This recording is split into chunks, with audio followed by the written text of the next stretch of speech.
Welcome to the November 2nd, the first meeting of November meeting of the Rotary Club of Des Moines.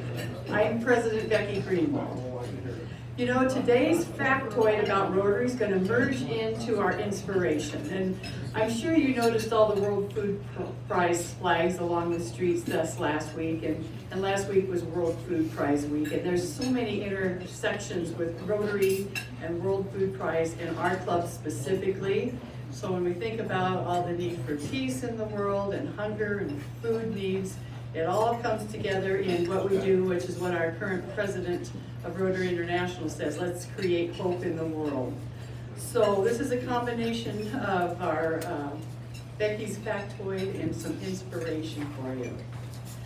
So, you know, we have many honorary Rotary Club Des Moines members that are very involved with the World Food Prize every year. Former governor and ambassador to China, Terry Branstad, became current president of the World Food Prize this last January. Governor Kim Reynolds has presided and been at the World Food Prize every year since she's been in office. And Ambassador Ken Quinn, another honorary member, was the past president of the World Food Prize and the driving force behind creation of the Hall of Laureates building, transforming the old Des Moines Library into a beautiful tribute to the World Food Prize Foundation.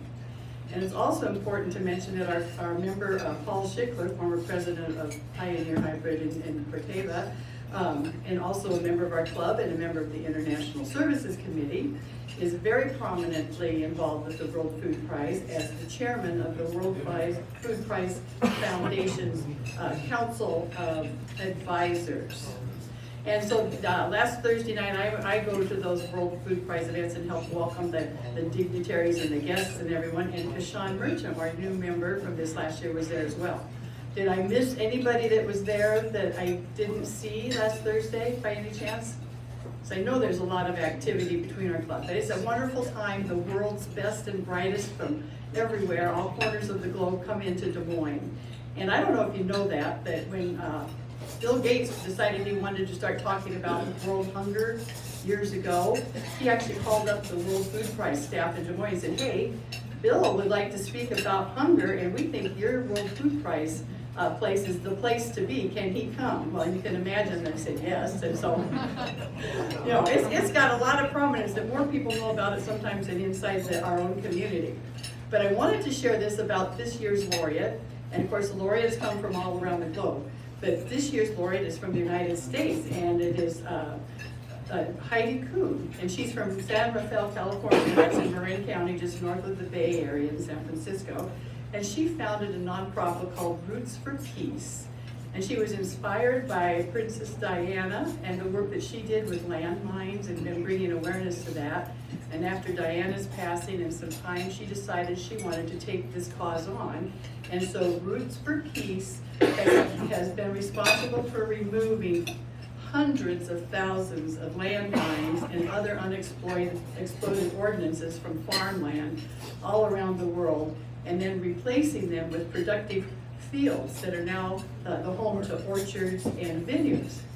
So why did I bring this up about Heidi Kuhn? Well, guess what? She's a Rotarian. She belongs to the Rotary Club of San Francisco. And actually, Roots of Peace, well over a decade ago, had gotten one of their early grants from Rotary and Rotary International.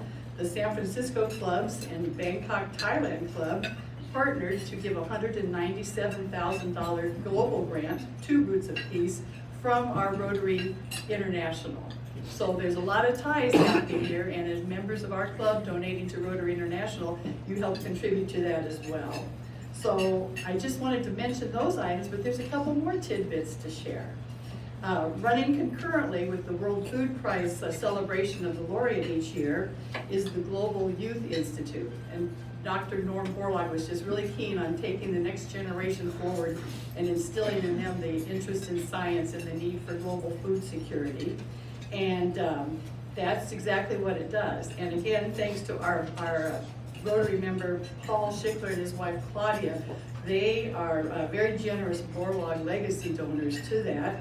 And the Global Youth Institute was greatly expanded. They had hundreds of youth in town from all over to be part of this last week. So there's another connection with our club and a member.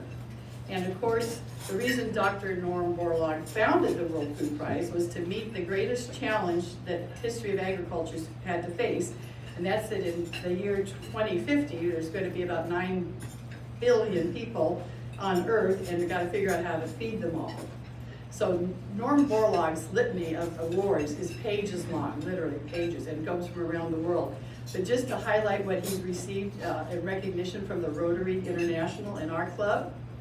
Okay, he was an honorary member of the Rotary Club in Ciudad Obregón in Mexico, and in Balcarce and Marcos Juarez in Argentina, dating back to 1971.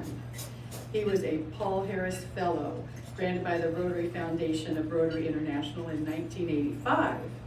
In Barcelona, the annual International Convention of Rotary honored Norm in 2002. He was nominated, some of you are probably in this room, he was nominated by a joint effort of our club with the Des Moines AM Club, and he received the Rotary Award for World Understanding and Peace. So he received that award in Barcelona, and then that fall, the president of Rotary International came to Ames, where the World Food Prize was held locally, and presented it there as well. And just so you know who has typically gotten that particular World Understanding for Peace Award? I just throw out a few names, not to be name droppers, but Pope John Paul II and Mother Teresa. So I say he's in pretty good company. And then, of course, our Ambassador Ken Quinn, our honorary member, he was the life force and the driving force behind the creation of the Food Prize Hall of Fame. And Ken received just 2 years ago, in 2020, 3 years ago, the Excellence in Service to Humanity. And that was a virtual meeting, but our past governor, our president in 2020, was able to give that award, Doug Saltzgaber gave that award to Ken, and Dave Bowman presented it to him when we were in the virtual world. So thanks to the two Rotarians, Doug and David, for taking care of that. You remember that day, it looks like you were standing out here by our Rotary sign, weren't you, maybe? The nice photo of the two of you. We were at Ken's home. Oh, you were at his home? Because of COVID. Oh, yeah.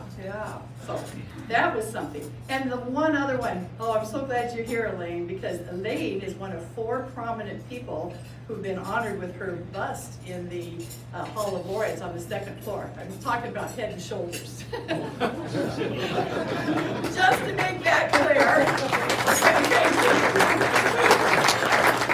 I know, a couple of looks at, where's she going with that? So Elaine is so honored to be there as our first African-American librarian in the city of Des Moines, and also a very prominent fixture in the Des Moines literary scene. And who is up there with her? The other 3, John Crystal, Governor Ray, and also George Washington Carver. So again, we've got a lot of Rotarians that are very involved with what's going on at the Hall of Laureates. So I hope you're inspired by that. Are you inspired? We could all do more, man. If we did half of what Dr. Norm did, my goodness, what a deal. And now I want to introduce our 3 guests that are here to join us today. And I'd like you each to stand and remain standing until I introduce everyone, and we'll applaud you all at one time. So, Megan Cruz is the Success Case Manager at Edmonds Elementary School and a guest of our club. Adam Leach, a banker with Commerce Bank, and is a guest of Paul Johnson. And Leslie Earlbeck is the guest of our speaker, and she's the Deputy Director of Metro Waste Authority. Okay.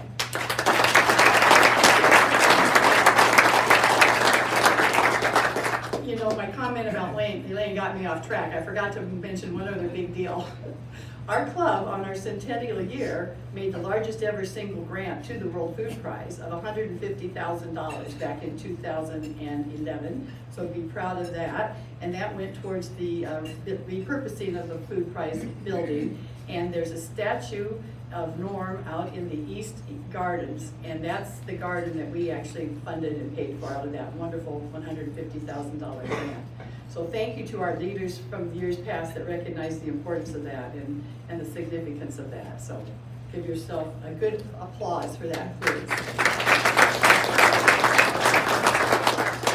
Okay, I know we've got some sad news today. I talked a little bit about Catherine's husband, Jim Stepp. Well, he did pass away this last Sunday. And an email was sent out by Kitty yesterday with all the details and particulars. There'll be a family visitation and celebration of life at Isles Funeral Home at their Westover Chapel on Hickman Road. And that will be this Sunday.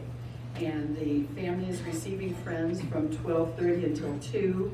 Immediately following will be the celebration of life. And there was a little note from Catherine, and she really would love seeing many of you there if you can make it. So it's been a brief but short battle that Jim faced, and